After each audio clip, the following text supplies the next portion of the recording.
لا تعتقد أن الحياة تسير على وتيرة واحدة.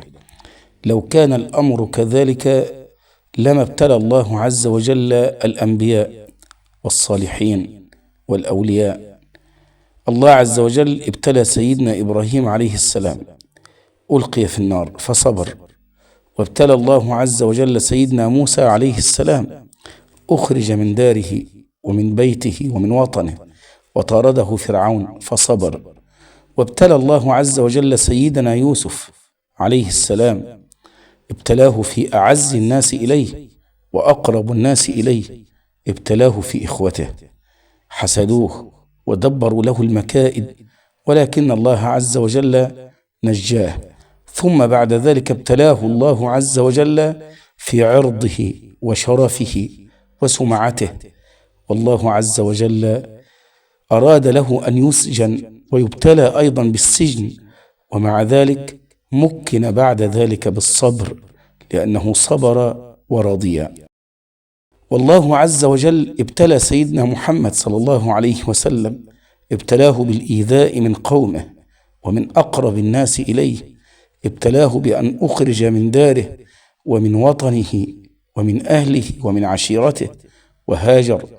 ابتلاه في سمعته وشرفه بأن اتهم المنافقون السيدة عائشة رضي الله عنها الطاهرة المطهرة، فصبرت ورضيت وأصابها الحزن والهم، ومع ذلك أنزل الله عز وجل براءتها من 7 سماء في سورة النور، لتكون دليلا على أن الإنسان مهما بلغ به البلاء، وهو أشد أنواع البلاء، أن يبتلى الإنسان في نفسه وفي سمعته، وأن يتكلم عنه الناس في عرضه، يكون هذا الأمر للسيدة عائشة رضي الله عنها ولسيدنا رسول الله صلى الله عليه وسلم دليلا على أن البلاء مهما بلغ أمده ومهما بلغت شدته لا بد أن ينجلي، وأن الله عز وجل يعيد الحقوق إلى أهلها، وأن الله عز وجل لا يترك إنسانا مؤذيا أبدا.